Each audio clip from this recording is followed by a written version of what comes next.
പീരിയഡ്സിന്റെ സമയത്ത് സ്ത്രീകൾ അനുഭവിക്കുന്ന ബുദ്ധിമുട്ടുകളെ കുറിച്ച് വിവാഹം കഴിഞ്ഞ പുരുഷന്മാർ കൂടി ബോധവാന്മാരല്ല എന്നാണ് എനിക്ക് തോന്നിയിട്ടുള്ളത്.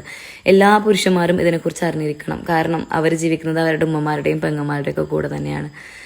നമ്മൾ കുറച്ച് ദിവസം വല്ലാത്തൊരു സ്ട്രഗിളിലൂടെയാണ് കടന്നു പോകുന്നത്. പീരിയഡ്സ് ആകുമ്പോൾ സ്ത്രീകൾ നമുക്കുണ്ടാകുന്ന ഫിസിക്കൽ ബുദ്ധിമുട്ടുകൾക്കപ്പുറം മാനസികമായിട്ട് അത്രയും കൺട്രോൾ ചെയ്യാൻ പറ്റാത്ത, സ്വന്തമായിട്ട് നിയന്ത്രിക്കാൻ പറ്റാത്തൊരു മനസ്സായിട്ടാണ് ആ കുറച്ച് ദിവസങ്ങൾ സ്ത്രീ ജീവിച്ചുകൊണ്ട് പോകുന്നത്.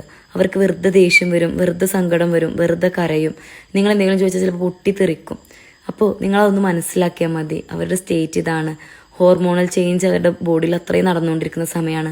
അവരുടെ മൂഡ് സ്വിങ്സിൻ്റെ പീക്ക് പോയിന്റിലാണ്. ചിലപ്പോൾ ആ ദിവസങ്ങളിൽ അവർക്ക് നിങ്ങൾക്ക് എന്നും ഉണ്ടാക്കി തരാൻ പോലെ ഭക്ഷണങ്ങൾ ഉണ്ടാക്കി തരാൻ പറ്റില്ല. ഉണ്ടാക്കുന്ന ഭക്ഷണങ്ങൾക്ക് പഴയ രുചി ഉണ്ടാവില്ല. വീട് വൃത്തിയാക്കി വെക്കാൻ പറ്റില്ല. ഡ്രസ്സുകൾ മര്യാദക്ക് അടക്കി പെറുക്കി വെക്കാൻ പറ്റിയിട്ടുണ്ടാവില്ല. അതിനൊക്കെ നിങ്ങളൊന്ന് മനസ്സിലാക്കിയ അതിനപ്പുറം ഓൽക്കൊന്നും ചെയ്തു കൊടുക്കേണ്ട ആവശ്യമില്ല. അതാണ് അവർക്ക് നൽകുന്ന ഏറ്റവും വലിയ പരിഗണന.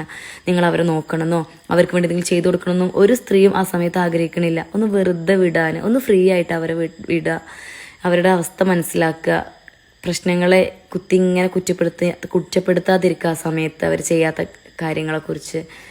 പിന്നെ ഭാര്യമാരും തന്നെ ഞാൻ ഒന്ന് തുറന്ന് സംസാരിക്കുക. ഞാൻ എൻ്റെ കാക്കിനോട് പറയാറുണ്ട്, എൻ്റെ മക്കളോട് പറയാറുണ്ട്, എനിക്ക് പീരിയഡ്സ് ആണ്, ഇനി എനിക്ക് കുറച്ച് പ്രശ്നങ്ങൾ ഉണ്ടാവും, അപ്പോൾ അതിനനുസരിച്ച് എന്നോട് നിന്നോളുണ്ടോ എന്ന് അങ്ങോട്ട് പറയും.